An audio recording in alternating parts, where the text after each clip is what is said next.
Okay, I'd like to call to order the Westbrook School Committee meeting, February 9th. Sorry for the delayed start, everybody.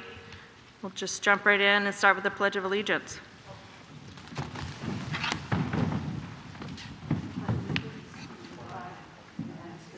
America, and to the republic for which it stands, one nation, under God, indivisible, with liberty and justice for all. And to the roll call, Dr. Lancia. Jessica Foley. Here. Jeremy McGowan. Here. Andrea Mancuso. Here. Noreen Poitras. Here. Katie Rice. Here. Vice Chair Beth Schultz. Here. Chair Suzanne Salisbury. Here. Student Representative Julia Alberto. 7 present. Great. And we do have an adjustment to the agenda. We're going to be adding 12.1.1, which was sent out earlier today. The K1 looping teacher. I'll talk to that one. Next is the approval of the minutes from our last meeting, January 12th, 2021. Motion by Ms. Mancuso, seconded by Ms. Schultz. Any questions about that? Great. Next on to communications and correspondence. Oh, we should vote on that. Yeah. We should vote on that. The approval of the minutes. All in favor? 7-0. Thank you. 7 in favor, none opposed. Communications and correspondence are in your packet. Is there anything we need to draw out from there? Was there any questions on any of that? Student council, we don't have our student rep here this evening. Government reports, anything there? Okay, seeing none. This is our first public participation for agenda items, only 3 minutes per speaker. Is there anyone that would like to speak? Okay. Moving on to the superintendent's report. Dr. Lancia? Thank you, Mrs. Salisbury. I do just want to acknowledge 3 retirements that were part of the communication. One is Mary Phelps, who's been our payroll specialist for a number of years. This will not be effective until November of 2022. She has graciously provided us with a lengthy departure so that we're able to have a smooth transition in that important role. So congratulations and thanks to Mary. Also, Dave Robo has announced his retirement as our criminal justice instructor at WRVC at the end of the school year. Dave has been part of WRVC for many years, and at one point earlier in his career served as the officer-friendly role many years ago. So he will be certainly missed for all his contributions to our schools. And also Patricia Willett, from a special education EdTech 3 at Canal School after many years. Pat has taken care of countless children over the years with such amazing care and patience. She's worked with some of our most challenging students.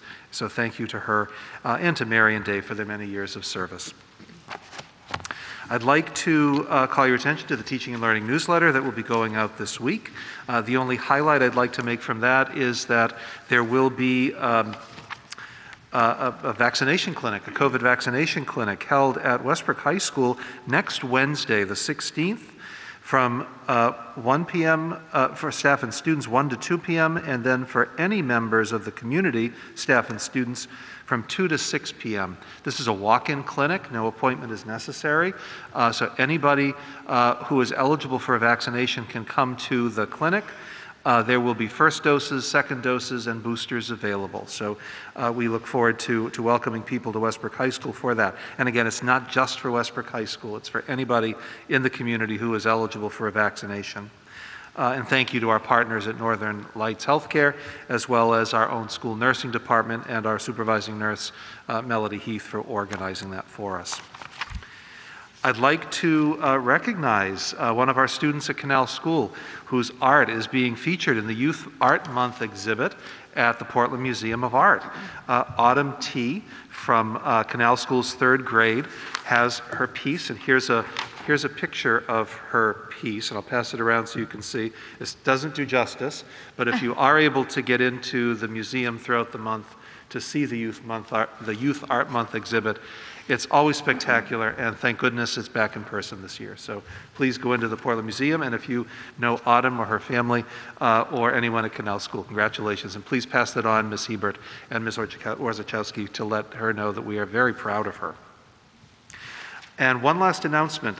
We did receive notice from the Department of Education that we have been approved to be part of the School Revolving Renovation Fund for a second project, and that is to complete work on an upgrade to the hot water system at Westbrook High School. So we are going to be part of 2 Revolving Renovation Fund projects. One is to complete the restoration after the fire and the code compliance from this summer, and second, to correct the hot water issues throughout the high school. So we're very thankful to the Department of Education for awarding us participation in that. And as you know, that is a 0% interest bond, and half of that, approximately half of that, is forgiven. So it's a great way to fund projects. So I'd like to present to you tonight the State of the Schools report. In your packets, you have a lengthy document that will be posted on our website. And if you're able to access that, you'd like to read the entire document, I encourage you to do so. If you'd like a hard copy of that, please let us know, and we will certainly get that to you. But I'm going to go through a number of slides just to give you some information in kind of a global sense publicly, and then if you have more questions, we can dig into the document later, or if people in the public want to ask questions, I think you know where to find all of us in the school department. So please let us know if there are some questions about it. So with the state of the schools, I'm pleased to say the state of our schools is strong. We have been through quite a time the last couple of years, and our schools are strong because of the children, because of our staff, because of our community. And I'm very proud and very honored to be part of that school community, as we all should be, to have schools that are as strong and as vibrant and as effective as they are, even in these most challenging times. Next slide, if you can, me. Whoops. We'll look at enrollment first. You'll see in the document a number of slides and some information about our enrollment. Next slide, Jamie.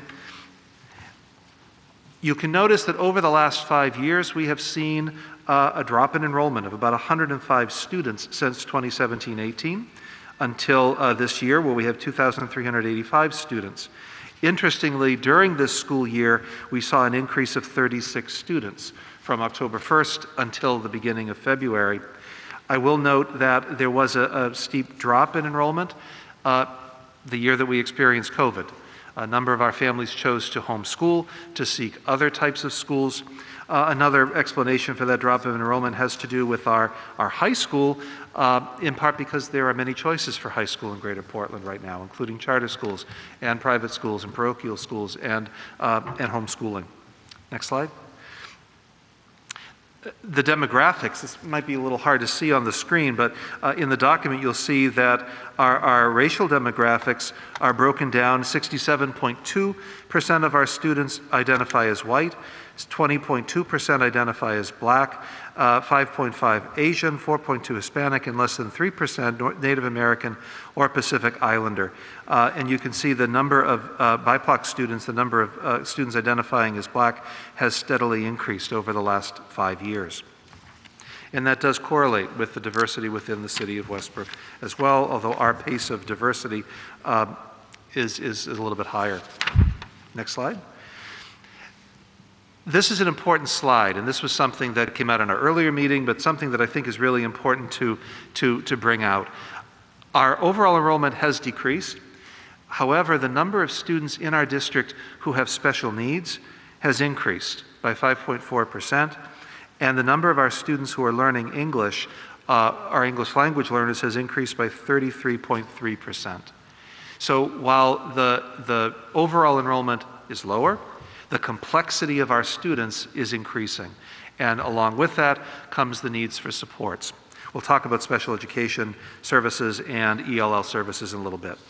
Next slide. Next couple slides. We have academics. First section of the report talks about our academic program, and just as a quick overview, we do offer a comprehensive K through 12 program, as well as career and technical education at WRVC. Our programs are available at all of our levels that support all targeted needs. So we offer special education, ELL, alternative, and other programs that we'll see in a second. We are pleased to offer a pre-K collaborative, again, for about the 12th year with the Opportunity Alliance. We offer a Head Start eligible preschool. We have a 21st Century Centers Learning Grant with the Intercultural Community Center to provide after-school programming for our middle school age students, which is a really successful collaboration. The ICC is a pleasure to work with. And our adult education program, which just 5 years ago was small to non-existent, is booming, and you'll see that in a minute too, through a collaboration with the Gorham School Department. Next slide. Our curriculum is divided into 8 content areas that align with Maine learning standards. Those standards are broken down into course blueprints, which outline our curriculum. Those are available for the public on our website. Within those blueprints are core units of study that are identified to describe particular segments of skill and content that need to be delivered in every course, in every grade level, K through 12. And those are continuously under review, and we will be discussing that actually in some upcoming Ed Programs meetings, the process that we use in our district that we will be restarting post-pandemic so that we're able to continuously review our programs. Speaking of the pandemic, on the next slide, in response to the pandemic in terms of teaching and learning, we had to become very nimble very quickly and very adept at remote learning. That means that all of our classrooms have an online platform, regardless of whether or not they're in person or remote, as a part of their teaching and learning every single day. That's been a practice at our high school for many years. It's now a practice across the district that we have an online presence, just as part of our everyday learning, as well as to address the needs if we ever had to be remote. We are focused on balancing what we call remediation with acceleration. Remediation is when we go back and fill in the blanks. Acceleration is recognizing where we are and moving forward. There's a gentle balance between those two, and we'll continue to work on that as we respond to recovering from the pandemic academically. We're also supporting the social and emotional needs of students. This is an incredibly stressful time for children, for families, for educators, for everybody. We've all been through a traumatic experience. As our middle school principal, Ms. Wood, once said, for a while we'd read statistics of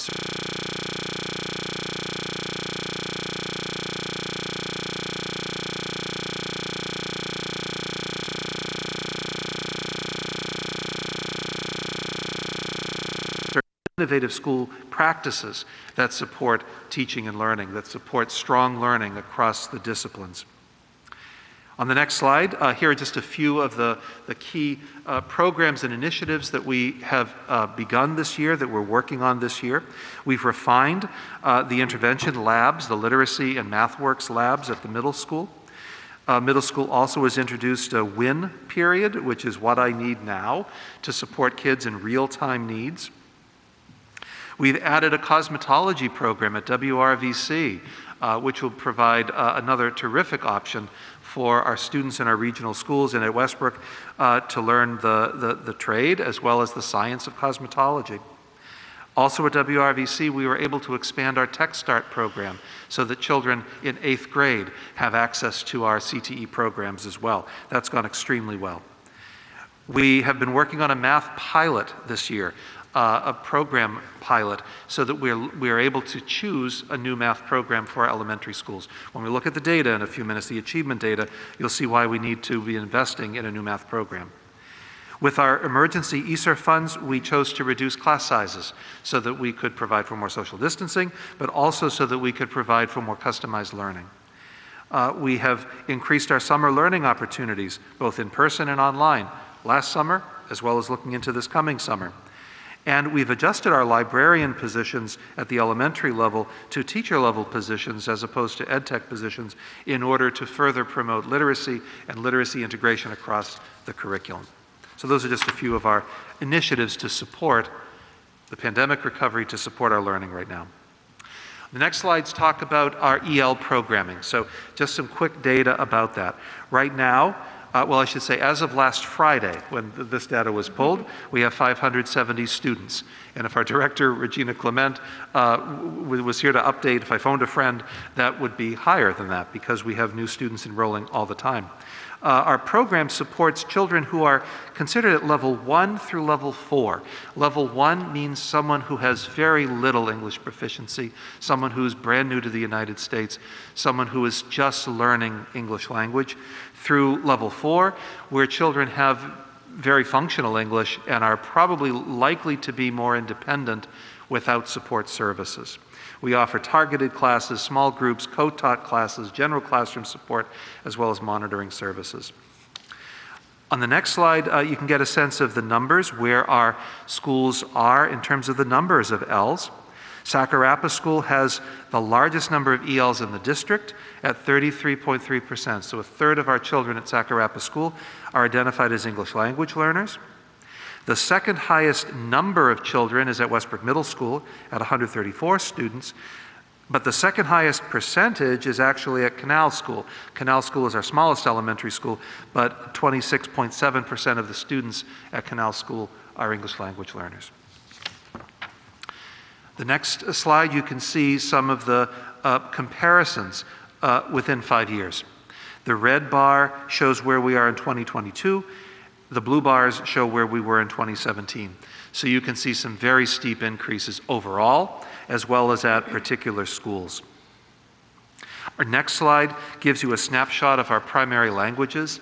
The text would have been way too small to label every single part of that pie chart, but our most spoken languages other than English are Arabic, Portuguese, French, and Somali, followed by Spanish, Castilian Spanish, and Khmer. So we have 25 languages spoken in the homes of our students right now. Next slide, you'll be able to see some of the what we call the levels at intake, the ability levels of students. When students enroll, we assess them to see where their language proficiency is so that we can support them. We are seeing more and more students coming into our district with higher need. We're also seeing more and more students arriving in our district every month, and you can see how 2021 is broken down. Again, the next slide will show the levels of proficiency. The majority of our students who are enrolling are at level 1. They're very beginning English speakers. Many are asylum seekers, are refugees. Some children who have never been to school before in a structured setting have very, very little English proficiency, which requires heightened support.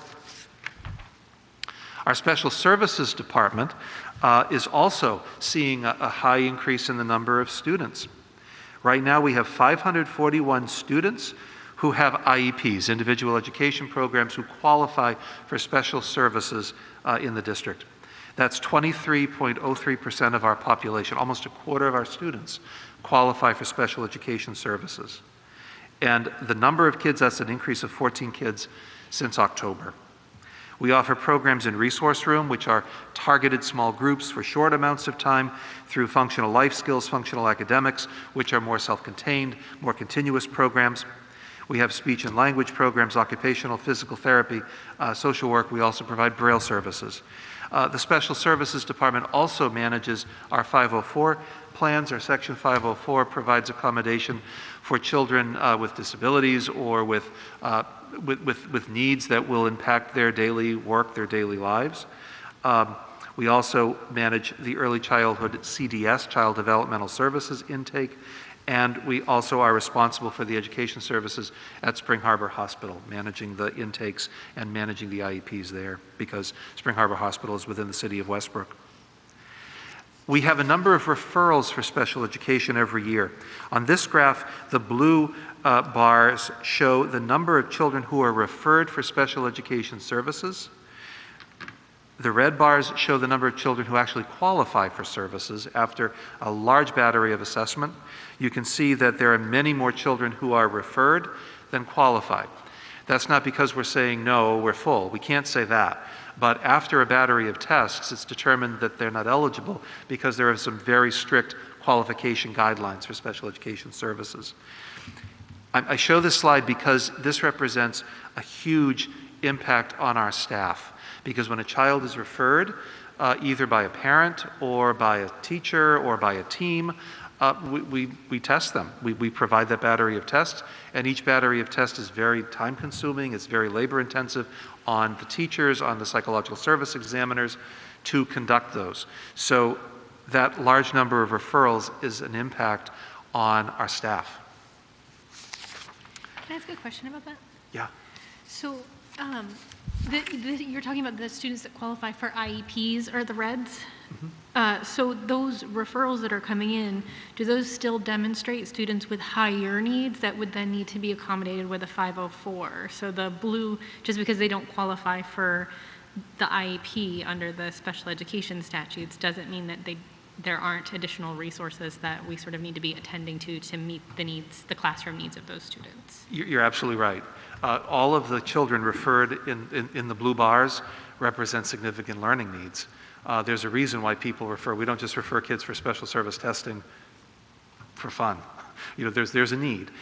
So even if they don't qualify, we are obliged to provide support for them in perhaps a 504, or that may not necessarily be the right venue. It might be in Title I, it might be in the learning labs, it might be in general classrooms. They still represent some significant, they're presenting with some significant needs. They just haven't qualified under guidelines. And so when you're telling us about the special education percentages, you're talking about the red bars. Yes. And so really, as we look at our district, we should have some sort of awareness of actually what the blue bars are telling us too. Yes. Yep. Thank you. Thank you. Next slide looks at some new enrollments. We have a number of children who enroll in our schools every year. We'll see a slide about mobility in a few minutes. Many of those students do enroll with us because of and have special services. In fact, many families will tell us that they've chosen to move to Westbrook to enroll in our schools because of our special services. We have outstanding special services in Westbrook. That's a credit to all of our teachers, to our directors, to Kelly Fogg, to Bethany Carragher, to Lisa Krunkel, and our psych service staff. We have good services in Westbrook, and people choose to come here because of that. You can see the number of new enrollments every year are in blue, the overall new enrollments, and then the percentage of students who arrive with an IEP. About 20% of our newly enrolled students come with an IEP from another school district. So if they come from Portland or Bonnie Eagle, wherever they come from, if they come with an IEP, we have to follow their IEP. And sometimes, again, that requires additional services, additional supports that we may not automatically have within the district. So again, that's another need where we see that many children coming in already identified with an IEP. We also pay attention to the child developmental services, which show us, on the next slide, Jamie, show us about 20% of our incoming kindergartners also come in with identified needs. Child developmental services help to identify very young children with particular needs. And they're being provided services as preschoolers or as children from their homes.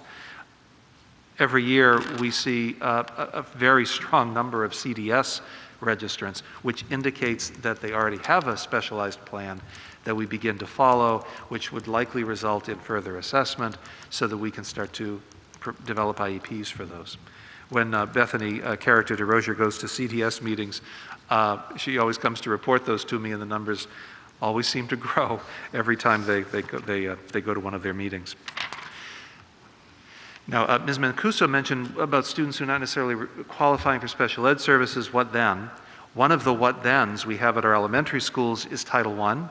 It's a program that provides reading and math intervention for our entire schools. We are classified as whole school Title I programs, which means that technically every child in the school qualifies for Title I services. That's a good thing because we can provide very flexible, very dynamic services at our 3 elementary schools through Title I. It's in literacy and math, very targeted, needs-based instruction, sometimes in the classroom, sometimes pulled out into small groups, sometimes one-on-one, sometimes in consultation with teachers. But within Title I, we have 6 teachers, 3 ed techs, and 3 instructional coaches as part of the Title program, which is a federally funded program. It's one of those programs that are funded through our free and reduced rates. Next slide talks about gifted and talented. We have about 3% of our students, 79 children, identified in grades 3 through 10, in grades 3 through 12, who are identified as gifted and talented learners. Again, through a battery of assessment, they are provided with additional instruction or alternative instruction in humanities and math. At the elementary level, it's additional pull-out instruction. At the middle level, it's accelerated classes in ELA and STEM, or ELA and math. And then at the high school, it's an integrated STEM approach and language approach for supporting students there, in addition to AP offerings and early college offerings that we offer at our high school. There are 4 teachers in the Gifted and Talented program, and the Gifted and Talented program is fully subsidized by the Department of Education at 101 point something percent, Dr. O'Donnell, right? Better than 100% reimbursed for the Gifted and Talented program. It's a very small percentage because the qualifications for Gifted and Talented are very specific. We offer alternative learning programs in our schools too. At the middle school, we offer Falcon Academy for approximately 20 students. At the high school, the Compass program for about 30 students. And our elementary schools have school-wide intervention and support across the buildings to really support children in their social and emotional development, students who find the large classroom setting or the large school setting challenging. Our staff work with them to be successful throughout school, regardless of ability, but really focusing in on their social and emotional support, their mental health support. Next slide gives you a snapshot of all adult learning, which we're so proud of. We have seen great growth over the years in this program. We offer adult ed classes in English language, and as you can see from the blue bars, those numbers continue to rise, and all levels of English language for our adult communities. We offer high school completion classes, which in the past were called the GED, or now they work for their high set. We offer CTE, career and technical education courses, like CDL truck driving and CNA classes. That was started a few years ago through a grant with the Department of Education, and that has continued and continues to thrive.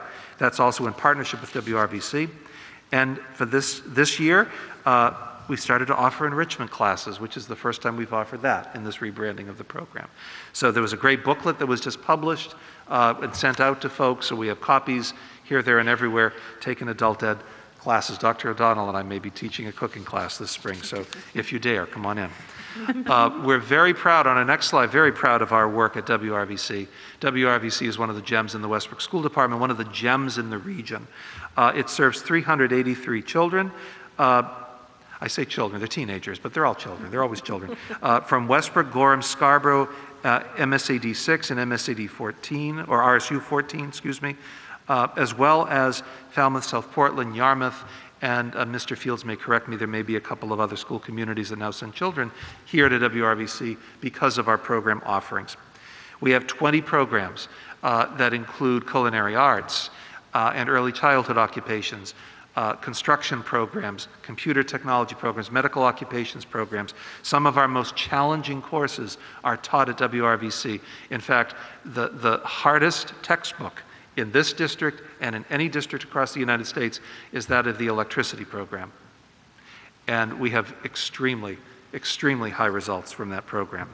9 of those programs have dual enrollment with colleges and community colleges, plus we offer advanced placement computer science. And this year, as I mentioned, 8th graders are coming to WRVC for Tech Start, where they're trying out every program in a very hands-on approach. 21 kids from Gorham are coming, and 73 kids from Westbrook are coming. And as that program continues, we will continue to see other of the regional schools come to Tech Start. We have a pre-K, as I mentioned, the collaborative pre-K. It's with Opportunity Alliance. It's a Head Start eligible pre-K. And there are 48 children who could enroll in the program. Right now we have 36 children who are enrolled. Okay, if you want to go up a couple slides, Jamie, we'll look at some student achievement. So when we look at achievement in this report, I've listed the local assessment data because the state assessment data, the MECAS or the MEA data or the state accountability data has, to be perfectly honest, has changed so many times in the last 3 years, there's no through line. We're always setting a new baseline for assessment. We thought we were on a good trajectory and then the pandemic happened. Now we're constantly seeing a change, and that's to no one's fault, but it really is not the best indicator of consistent progress across the district. We've been using the NWEA, which is now actually the state assessment tool. We've been using it for many years, and we've expanded it to be in grades K through 11. It provides assessment in language arts and math. And in addition to that, we also, at the elementary level, in targeted needs, 5 through 12, we look at some diagnostic reading assessments. So the next few slides show you some of the snapshots of our math achievement. The first slide shows you 2nd, 3rd, and 4th grade based on the NWEA. The blue lines show this year. The red lines show a 5-year average. And as you can see, we're below the 5-year average. The bars represent the percentage of students who are at benchmark, which means are at grade level in that particular discipline area. The full report you can go through and you can look at all the numbers and all of those, but visually you can see that we are below where we should be in our elementary math achievement, which is one of the reasons why we need to be providing a different approach to teaching math. And the Ed Programs Committee meeting next week, we'll hear a presentation about that, and coming attractions, you'll probably see something in our school budget about that. Next slide shows grades 5, 6, 7, and 8. You start to see the gaps close a little bit more in the middle school because the middle school adopted a new math program just the year before the pandemic, and it's been having very good results. So we're seeing higher and higher achievement at the middle school level, which sets up the high school, which is on the next slide, where you can see this year we are exceeding our 5-year average, which is a good thing. So we've seen terrific progress at the middle school in grades 6, 7, and 8 with their math program, preparing them to go to high school, where we're seeing some success, great, really, really positive results with our evolving SM1 and 2 programs. The next few slides look at reading achievement. We see a little bit of a mixed result here, grade to grade, where we see some grade levels where this fall we saw higher achievement than the 5-year average in the elementary level, and even in the middle level we see those gaps pretty close in terms of this year versus other years. Certainly the pandemic has had some impact on that, but overall we're pleased with the reading progress. We still have a ways to go, especially at the early grades. We are working to implement more of a phonics-based program through our reading workshop model, our writing workshop model, and we'll continue to monitor that and to see that grow. One of the challenges over the last 2 years with the pandemic has been the ability to encourage our children to read. It's pretty simple. People learn to read by reading a lot. And the more that we're engaged in reading, the more we practice the skills that we're learning discretely. If you just learn discrete skills, they just stay skills. If you apply those in books that you like to read, you'll learn to read better and you'll read more effectively. We're promoting that, we're pushing that this year. I always use the term voluminous reading, in part because I like to say voluminous, but it's also so important. We need to read a lot, and we want our children to read a lot from the very beginning, which is why our librarians factor into our plan, which is why we're buying an awful lot of books through our emergency funds, through our title programs. We want to flood our children with language and literature so that they can become stronger and stronger readers. Next couple slides up, you'll see our graduation rates, which show a 4-year completion rate in blue and a 5 or 6 year completion rate in red. Children with identified needs may take an extra year or 2 to complete high school, particularly in specialized programs. So we see the rates rise a little bit in terms of graduation for students with special needs who have that 5 or 6 year completion rate. And we can show the college enrollment rate as well. We're very proud through the work of our students and our faculty, our aspirations counselor, Mrs. Sturgis at the high school. We are seeing some really fantastic opportunities for kids going to very selective colleges and universities. We've had a student accepted at Dartmouth this fall, student accepted at Colby College this fall. We have kids who go to Bowdoin Bates and Colby, the university system. All the schools within Maine, selective colleges in Massachusetts, New Hampshire, across the country. We're very proud of that, as well as technical programs and programs at community colleges. We're seeing our post-secondary numbers remain fairly strong. We haven't been able to report the data for this year, but we are pleased with that college enrollment rate, and we'll continue to advance that and to advocate for that through the great work at our high school. So let's talk a little bit about social and emotional learning. We have the academic side, we have the social and emotional side as well. Put them together, we see a whole person, because we need to be academically well, we need to be emotionally well. There are a number of factors that challenge social and emotional learning. One is chronic absenteeism. During the pandemic, we had a fairly high chronic absenteeism rate. 39.3% of our kids were identified last year as being chronically absent. That's high. That was the year we were hybrid all year. Attendance was a challenge. This year we've seen that drop, currently at 25.4%. That's still not a good number. That's something that we are working on. That's something that we need to work on to develop attendance plans, plans to help students and their families with school attendance. That still is a little bit challenging because we are telling people to stay home if they have COVID symptoms, as they should stay home with COVID symptoms. I would anticipate that as we move beyond the pandemic, hopefully soon, we'll see those percentages decrease. We've talked about the number of homeless students in our district. We've seen a consistent number of homeless students every year. Right now, we have about 100 kids who are registered as homeless in the district. At this point in the year, we're really on pace to be at the levels that we've been at for multiple years. One interesting statistic is that many of our families, many of our children who are identified as homeless, remain homeless for quite a while. In some communities, people are homeless, but then they find housing pretty quickly because there's housing available in the community or because there's housing available in neighboring communities. In Westbrook, people who become homeless tend to stay homeless longer than the state average. And that's something that we continue to work on, minimizing any interruptions in school. We provide transportation to our homeless students. We provide extra resources. We work with our families to make school not a stressor in their lives as they are experiencing home insecurity. The next slide talks about our mobility rate. A couple of years ago, there was a fantastic study of Portland, South Portland, and Westbrook that was conducted by the United Way to look at mobility rates in Greater Portland. And we have a very high mobility rate. Mobility is defined as the number of kids who come in and out of a district in a year. And sometimes they come in and out and in again, and sometimes even out again. Kids move quite a bit to and from Westbrook in one given year. On average, it's about 25% each year. To date, we have about 20% of our children who have either moved into or have left Westbrook. And again, some have come back. So you'll see the number of blue, the transfers in, are bigger than the reds. That doesn't mean we have increased enrollment necessarily. That means that kids come in, then they slip into the red and they leave, and they come back. We're happy to have them back. But that kind of explains the blue. They leave and come back to us. Next slide shows something I'm really proud of, and I think all of our staff, our SEL staff, our counselors, our administrators are really proud of this.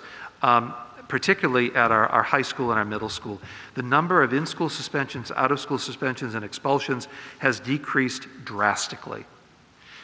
Blue represents the number of in-school suspensions, red represents the number of out-of-school suspensions, and yellow it represents the number of expulsions. We've had 3 expulsion hearings in the last 5 years, which is very low for a district our size. But you can see that gradual decrease. 2021 is an anomaly because that was the hybrid year, that was the COVID year, but you can see that steady decline, and we should be very proud of that. Very proud of that. So congratulations to our high school, our middle school, to our whole district. And it really documents the success of some of our SEL programs, including BAR, our restorative practices, our ACE time, our advisory time, our alternative programs, and the attention of our school counselors, our school social workers, our school administrators to making sure the kids are successful in school. Next slide gives you a snapshot of DHHS referrals. As a school, we're obliged to report suspicion of neglect or abuse. And you can see we've had a large number of reports each year, referrals each year to DHHS because of some serious situations as well as some concerning situations. Last year was quite high, and I think that really is indicative of the stress and the trauma that we are all living through. And this year, to date, it's certainly not as high as last year, but we're monitoring that very carefully. So, some of the other SEL, social and emotional learning initiatives, we have devoted ourselves to the CASEL framework, aligned to the CASEL framework across the district for social and emotional learning. That's described a little bit in the document. I won't go into that now. That's a whole other hour. We have an SEL, Social and Emotional Learning Task Force, that's now folded into our Equity Leadership Group. We added guidance and social work services over the last several years. We have our food pantries and our clothing pantries at both the middle school and at our high school with many benefactors who support them. We feed kids every day in so many different ways. We provide clothing and boots thanks to the goodness of our school nutrition program, but also to our many benefactors, our many friends in the community. Westbrook High School has been doing something called Challenge Day. This will be the 3rd year for that, and it's coming up in March. They are still looking for a few adult volunteers. If you'd like to spend a day working with our sophomore class, sophomore, Ms. Harvey? Sophomore class, and freshmen, on some social and emotional learning. If you want more information, please see Ms. Harvey or one of our social workers, Mimi Sorg. It's an amazing, life-changing day, and I don't say that lightly. And as I mentioned, BAR, our food and clothing pantries, and many donations. We have some really kind individual people as well as businesses in our community that support our kids. Part of social and emotional learning is engaging the whole child and engaging all aspects of our children. And the next few slides talk about athletics and activities. I won't read them all, but just some summary. About 533 student athletes are at Westbrook High School this year. Those are projected numbers, but right now it's about 531. And you can see the list of athletics that we provide. We also have about 150 kids involved in different clubs and other activities. Music is one of our strengths. It's another jewel in our crown in the Westbrook schools. At Westbrook High School, we have 245 student musicians in our different bands, as well as winter guard and winter percussion. And we are so proud of our award-winning Blue Blazes marching band that is always a top performer in the state, and this year was second in New England by I think 1/10 of a point. So we're very proud of our musicians, and also the number of our musicians who go to regional and state and New England festivals and always perform well. At the middle school, we have about 150 student athletes right now. It's a little more flexible at the middle level, just given the nature and the age of our children, and that really represents the older children at the middle school. Our 5th graders don't participate in the structured activities of athletics. They have other intramural athletics, and those aren't in this number. And about 150 kids are involved in clubs and activities at the middle level as well. And at both schools, those clubs and activities include service organizations like Civil Rights Club and Spectrum, Positively Club, the Leadership Club, as well as other things like student council and student government and yearbook, etc. So we try to offer as many things as we can for our kids to engage kids in a number of ways. And music at the middle school, the numbers are strong. We have a lot of our middle schoolers engaged in music, in both our band programs and in our choral programs. It really is in a rebuilding year, though. We were not able to begin last year or the year before with our 4th graders. leading them into music in 5th grade, or to work as individually as we pride ourselves on at the middle level. So this is still in kind of a rebuilding mode of our programs in music, but you can see the numbers are still strong, who take music as classes as well as extracurriculars. I apologize, I'm talking way fast and way too many words. Next few slides talk about something that we're very proud of in the district, and that's our equity and opportunity work, something that we've been engaged in for the last 3 years and more, but in earnest in the last 3 years. Our work is structured around 5 pillars of equity. I'll read those for you because the slide's a little fuzzy. First pillar is about developing leadership for equity in our district. We have our equity leaders group that meets regularly. We have our participation of our leadership team in equity initiatives. We have workshops that we're working with our instructional leaders and our operations leaders. We want to develop a mantra to ask ourselves constantly, as a leader of equity, how would I approach this problem? As someone connected to equity, how would we look at this through that constant lens of equity? Are we providing opportunities for all of our children? Second pillar is about building capacity. We offer a lot of professional development. We're partnering with a couple of organizations this year, including the Creative Discourse Group that we've worked with for many years, and Great Schools Partnership that we've also worked with for many years, as well as in-house professional development with our Equity Resource Coordinator, Amanda Atkinson-Lewis. Third pillar is about auditing systems. We are developing that equity lens and using that equity lens as we look at policies, as we look at practices, as we look at our finances, as we look at our curriculum. We're constantly auditing our systems with that mindset of equity. We are providing opportunities for kids and adults, offering voice for everybody who may not always have a voice. Including some of our clubs and activities, as well as some opportunities for kids to self-advocate, for schools to be part of broader conversations. And finally, the fifth pillar is about engaging our community in that equity work as well. We are a proud founder of One Westbrook, which was started probably 5 or 6 years ago with Regina Phillips when she was our Equity Resource Coordinator. And that has grown and expanded to include so many stakeholders this year to really be focused on making a difference in this community, not just in school, but across the city as well. The last few years we've been really focused on health, wellness, and safety, as of course we should be. A quick snapshot of our COVID response. I haven't sent my email this evening yet, so I haven't counted today's cases, but to date, before today, there were 722 cases of COVID from July 2021 till now. Look at the difference between these two numbers. From the beginning of the pandemic until last June, there were only 155 cases. So we saw a huge, huge impact of the number of cases since the beginning of this past summer. We've provided our protocols, we've adapted our protocols in alignment with Maine CDC, Maine DOE, as well as other area schools in Cumberland County. And we have provided pool testing in grades K through 6. Our nursing staff has been central to our COVID-19 response, but in addition to COVID management, they have other nursing duties as well. We have a considerable number of students in our district who are medically fragile, who need some very specialized medical care, medication management, et cetera, that our nurses provide every day. Right now, we have a staff of 5 nurses. 2 are teacher contract nurses, and 3 are support staff contract nurses. Out of that group of 5, 4 are RNs, and 1 is an LPN. We're also pleased that the Greater Portland Healthcare Clinic was able to open just before the pandemic. It was shut down for quite a while, but it is back online providing medical service, primary care for students, as well as mental health services and social work services for students through the clinic, which is housed at Westbrook High School near the auditorium, the gym entrance of our high school.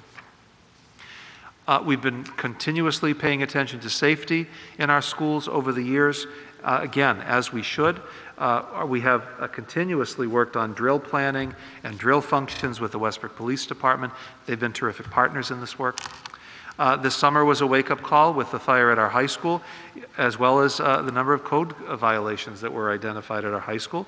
So we've been working closely with the Westbrook Fire Department as well as with code enforcement to identify areas of code compliance so that we're constantly working on that and constantly monitoring for that. And each of our schools has developed a safety committee to monitor all of the above and to really focus on everything from a pothole in the parking lot to issues with cameras to code compliance issues.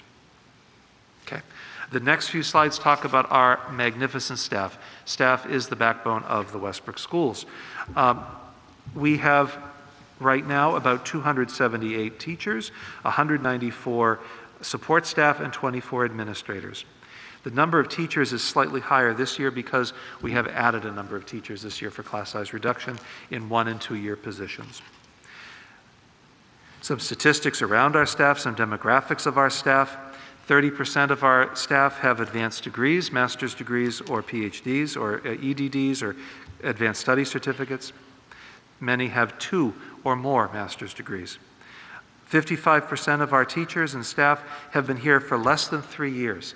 So we can see we've seen a turnover, particularly of a number of retirements over the last few years. So 55% are more novice to the city of Westbrook. Not all of them are brand new to teaching. About half of that number would be brand new to teaching. Others are coming to Westbrook because they want to work in our district. About 20% of our staff have been here for 20 years or more. Our staff has received multiple recognitions, multiple honors, from Maine Teachers of the Year to Transportation Staff of the Year to National Board Certification. We have a very accomplished staff, and we're very proud of that staff. The racial demographic breakdown, 90% of our staff is white, 2% are black, and less than 1% are Asian, Hispanic, or Latino, Native American, or 2 or more races. That's something that we're working on with our Equity Resource Group. We really need to mirror our student body more closely than we already are. We offer multiple opportunities for professional learning for our staff so that our staff can be at the top of their game at all times. We offer instructional coaching across all of our schools to support teachers in practice in their classrooms. Our PLCs are ongoing every week through our early releases. We have teachers who are involved in the National Board of Professional Teaching Standards work, and we have a number of our teachers and staff involved in coursework for advanced degrees, additional degrees, enrichment classes that will help their day-to-day teaching. Very proud of the drive that our teachers have, our staff has for improvement every day. Getting close to the end. Let's talk about operations. We have some numbers, and we'll be seeing more and more numbers over the next several weeks as we get into the month of March and April when we are looking at our budget. But you have a snapshot of the general fund budget, which is adopted by the school committee and then the city council every year. You can see that right now we have an operating budget of $41,840,260, which is a 3.25 spending increase from last year's amount, but actually represented a reduction to local taxes. That's because of the additional subsidy that was received after the school committee's budget process was completed, after the school committee adopted a budget and the city council was in deliberations. That additional money was used for tax relief. The next slide shows some of the differences in state share, local share, the impact on the tax rate. Again, you can look at some more details with that in the actual report. The next slide talks about per pupil spending, and I would like to point out that we are consistently below per pupil spending of the state, the average of the state. This year, we're a little bit closer to the state average, but that's because we had an infusion of our ESSER, our relief money, to the tune of, Dr. Mazianis, like 17 million, like tons of money. Yeah. Right. That's been accounted for in our subsidy numbers, which gets our per pupil average closer to the state average.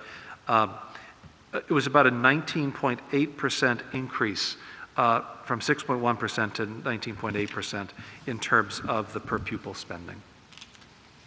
Our grant funding is broken down. Our major grants are listed, our title grants as well as IDEA, our special education grants, and you can see increases in almost all of those because of the changes to our demographics.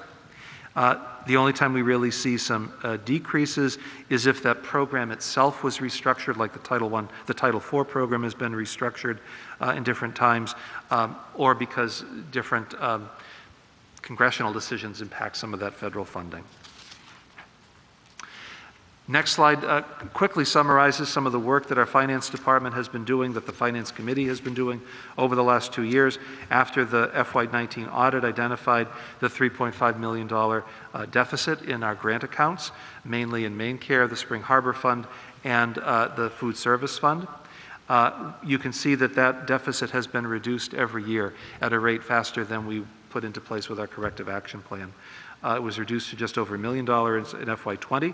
That's in part due to reconciling and catching up timeline-wise of billing, getting accurate billing records and getting those in line, as well as reducing costs in those programs. And for FY21, it was reduced to just over $500,000, again, because of our accounting practices have been refined and our billing practices have been refined. So we will continue to work on that to address all of those, but I think our finance department should be very proud of that. Next slide summarizes the ARP funds, and we can do that math quickly to see what that adds up to, about $16, $17 million in the different pots of funding that were received with different regulations in each of those. The next slide, we talk about transportation. Some interesting statistics. About 1,300 kids ride our buses every day. That's a lot of people riding our school buses. We have 16 drivers, five van drivers, 4 bus aides, a director, an admin assistant who's also our driver trainer, an admin assistant who provides support for our homeless transportation, and 2 mechanics. And to note, our mechanics and our transportation department also service the buses for the Sebago School Department. They contract with us and pay us to service their fleet of buses, which is something that was started last year, I think, Mrs. Foy, yep, and that program is going very well. We have 27 buses in total, 24 are in service, and 18 are regular route buses, and we have 12 passenger vans, 10 of those are in service. Our school nutrition program, to date, we have about almost 100,000 breakfasts that have been served, and 106,000 lunches have been served to date. In a typical year, if we go back a couple of years pre-pandemic, we would serve about 218,000 breakfasts and about 290,000 lunches. Some of the numbers this year have been impacted because our high school was remote for the first quarter and because of the reduced numbers of kids in our schools. We serve a lot of meals, and we're proud to serve a lot of meals. That statistic is incorrect. The numbers who qualify for free and reduced lunch, it is 57%, I believe. I'll correct that. It's corrected in the document. We have 21 school cafeteria employees, a director, and an admin assistant who take care of our food every single day, all year long. Next slide looks at our facilities, and in the document you will see a breakdown of our capital improvement plans that have been developed this year collaboratively by the facilities committee that was established this fall, that Mr. McGowan chairs, and that many of you are involved, as well as our school administrators and our director of facilities. In our collection of facilities, we have 6 schools, plus the transportation building, our administrative offices, Olmsted Field, the high school field and facilities, and this building, the PAC. Even though it's connected to Westbrook Middle School, it's considered a separate facility. There were 2 major events this year that we don't have to go into great detail because I think we know a lot about those. The fire and water damage at the high school happened in July, and thankfully we are back to using the entire building except for room 114. And we had the boiler issue at the middle school this past month that needed to be replaced. Last slides, we have our vision, Vision 21, that we've been working on, and Vision 2026 that we continue to work on. We've been working on in 4 goal areas. One is to raise achievement, one is to nurture citizenship, A third is to foster engagement, and a fourth is to expand capacity. Our goals have guided the work that we've done over the last 5 years, and the renewal of this plan, Vision 2026, will continue to guide us in the work that we do. I'm pleased that we don't just use this plan as a visual or as something that goes on a screen or a wall. It really is something we use every day that's tied to our individual school planning, as well as our goal setting for teachers and staff. We really focus on that school improvement plan each and every day. So that's the state of the schools. We have a strong school department. I'm honored to be part of the school department, to have been part of the school department for as long as I have. And on behalf of our entire school community, we are thankful to you for your service on the school committee and being part of this great work, and for your support that you give us and the advocacy that you have for our children. The children are what we're here for. They're at the very center of what we do. And when we focus on them, we don't go wrong and we stay strong.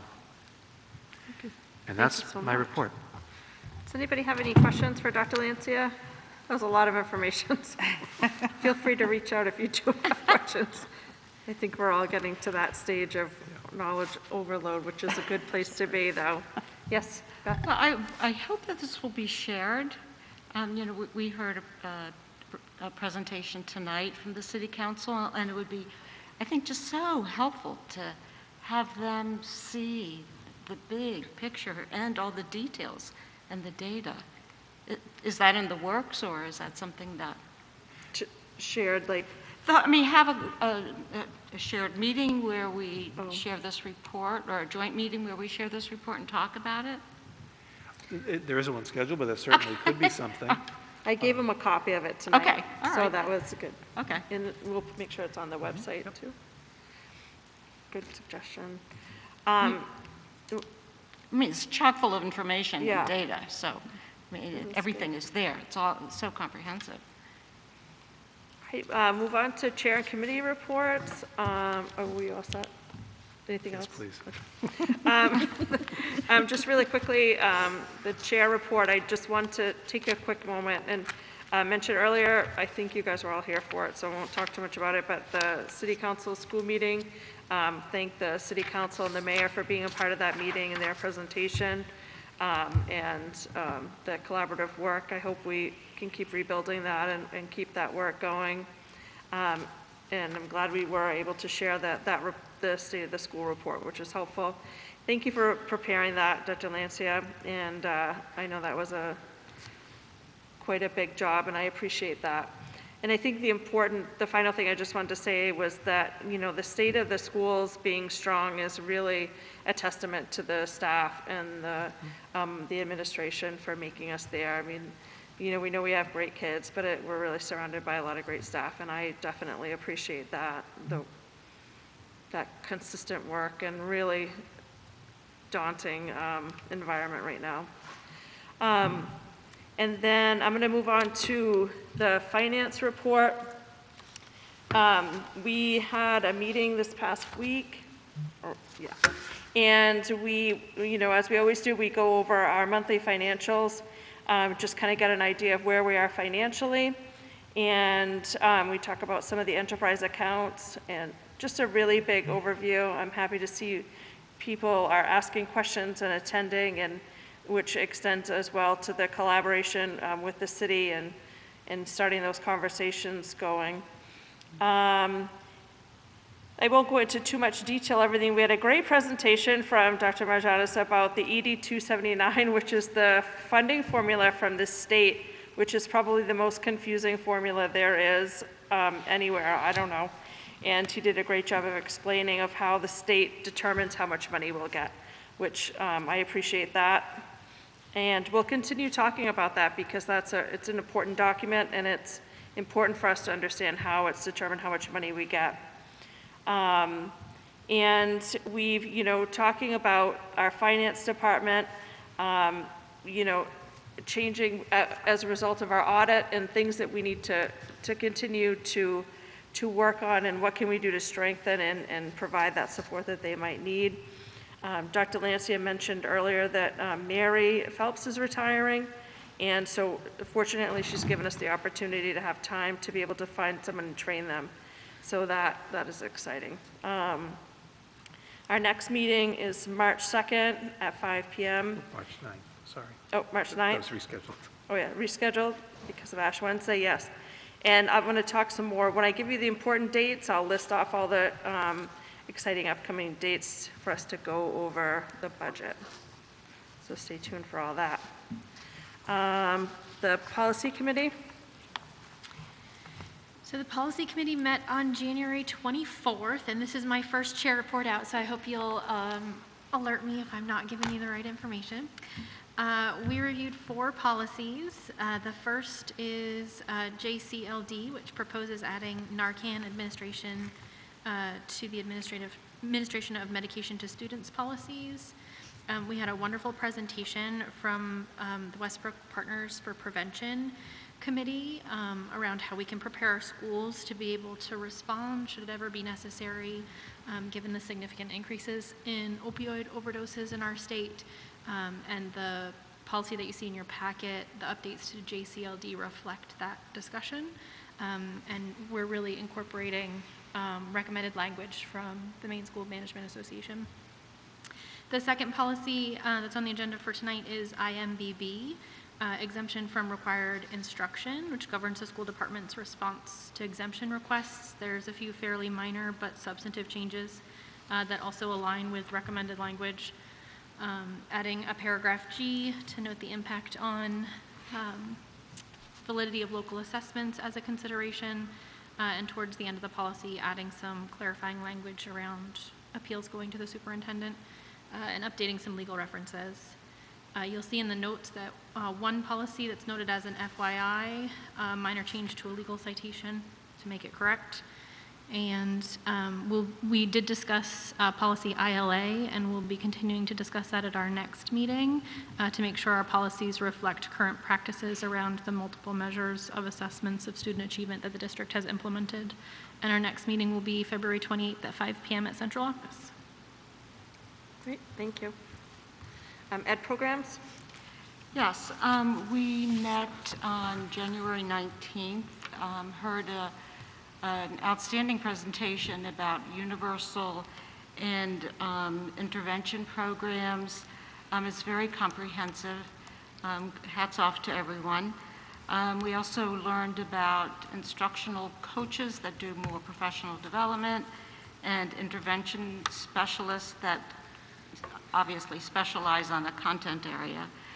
We talked about assessing ongoing needs, and our next meeting is February 16th, and we will hear an update on the math pilot programs. And the presentation is in the packet. I think it's around page 73 or something. And it's really, again, it just gives you just a wonderful overview of all the different programs that we have and the different ways we try to intervene and help students. Great, thank you. The facilities committee didn't have a meeting in January, is that right? Yeah, we didn't have a meeting. Excuse me, we didn't have a meeting in January due to scheduling. Okay. Our next meeting is Monday, February 14th at 5:30 at Canal School. We switched Canal and Congan due to other scheduling issues.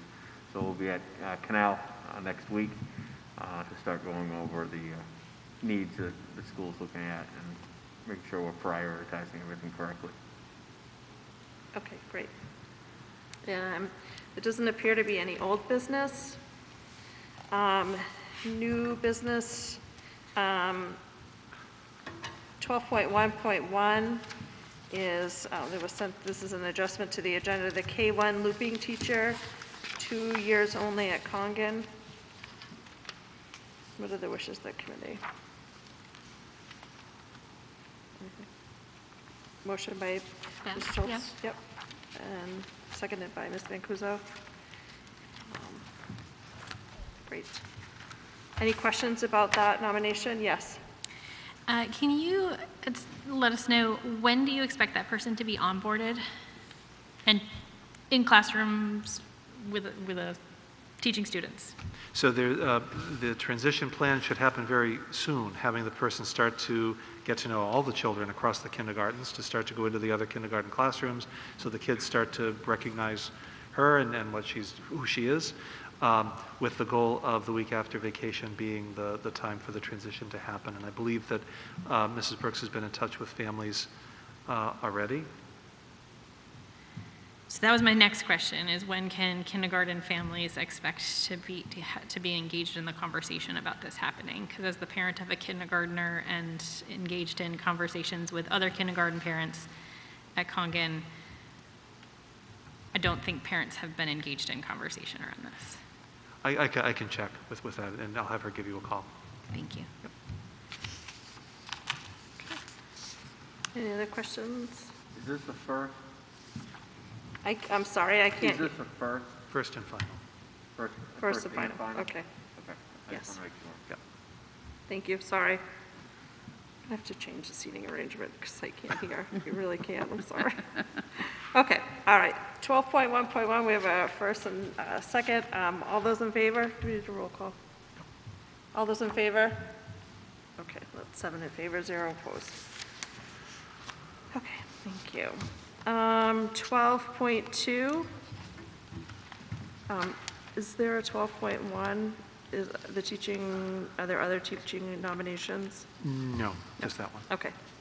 12.2, request to approve changes to the Westbrook School Department Policy IMBB, exemption from instruction. This is an action item, first approval. Motion made by Ms. Mancuso, seconded by Ms. Rice. Any questions about this policy? Okay, all those in favor? All right, 7 in favor, 0 opposed. 12.3, request to approve changes to Westbrook School Department Policy JLCD, administering medication to students. This is also an action item for first approval. The wish of the committee. Motion by Ms. Mancuso, seconded by Ms. Schultz. Any questions about this motion?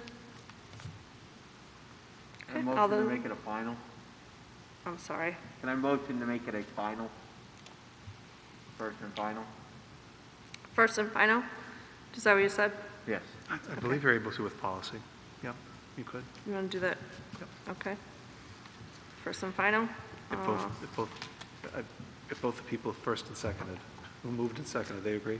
Right, do you both First and agree final. with that? Yes. That'd be both? Thank you. Okay, great. All right, all those in favor? Right. So that brings me back to 12.2, which we just did for first approval. Did we want to make that one first and final as well? Yeah, I'll motion to make it final. Okay, do we need to go back to the people that did the motions on those as well, and Katie? What, Yeah, that's fine. no, was that fine? Okay. Yeah. All right, And a new vote. huh? You have to revote. Revote on that one, first and final approval? All those in favor? Great, thank you. Great. Okay. Now on to some important dates. As Jeremy mentioned, on February 14th is the Facilities Committee meeting at Congan School at 5:30. February 16th, Ed Program, Central Office. February 21st, no school. February 22nd through 25th is school vacation. February 28th at 5 is the Policy Committee meeting at Central Office. March 2nd at 5 is the Finance Committee meeting. March 9th. What? March Sorry. 9th. Oh, do these, oh, I switched, sorry, I keep saying that. You want this one? Where's this one? Oh, I'm sure it's in this. Okay. Oh, look at that. Excuse me, or am I misspeaking there? March 9th, Finance Committee, 5 PM at the Performing Arts Center. And March 9th is also, following that meeting is the School Committee meeting here at 7. March 14th is the Finance Committee Budget Review, 5 PM here.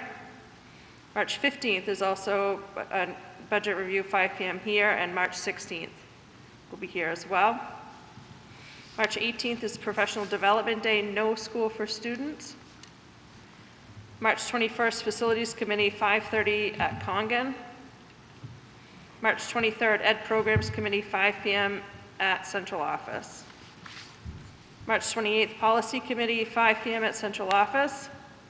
March 30th, Finance Committee meeting, budget review, 5 PM here. April 4th, joint school city meeting, 5:30 here. April 6th, Finance Committee meeting at 5 here. April 6th, Special School Committee meeting, 7 PM here. This is the first reading of the budget. April 13th is a school committee meeting, 7 PM also here. Can I ask a question? Yes. So I think last year we all got binders of the budget so that we can actually flip through the pages. Do you have a sense of when those will be available at central office to pick up? You should have those on or about March 1st. Okay. So you'll have at least a week to go through. Okay. And thank you for your flexibility on some of these dates. I know there are 3 back-to-back dates, but in order to keep on schedule and because of accommodating some other schedules as well as the availability of this space, so that we can have a live meeting and a hybrid meeting for people to watch on Facebook and on Zoom, we had to do some rescheduling. Yes. Last year we also had almost a snow day built in, right? An extra day to hold open just in case one of them had to get rescheduled, but there doesn't appear to be an extra day in there. Are we going to set aside an extra day? Just in case, I'm or? hoping we don't have to, Ms. Right. Mancuso. But I can adapt this to have another. It wouldn't be a Monday or a Wednesday. It would probably be like a Thursday. Okay. But I can toss one out. Don't jinx us. We used it last year, so. Right. And I would definitely say that as far as the budget review and all that, these definitely aren't set in stone. This is our best schedule right now, but there may be changes. So hopefully, whether it's weather or other scheduling changes. So we'll definitely try to keep, and if we do have to make any changes, we'll definitely let everybody know as soon as possible. Okay, thanks. Any other questions about these next dates?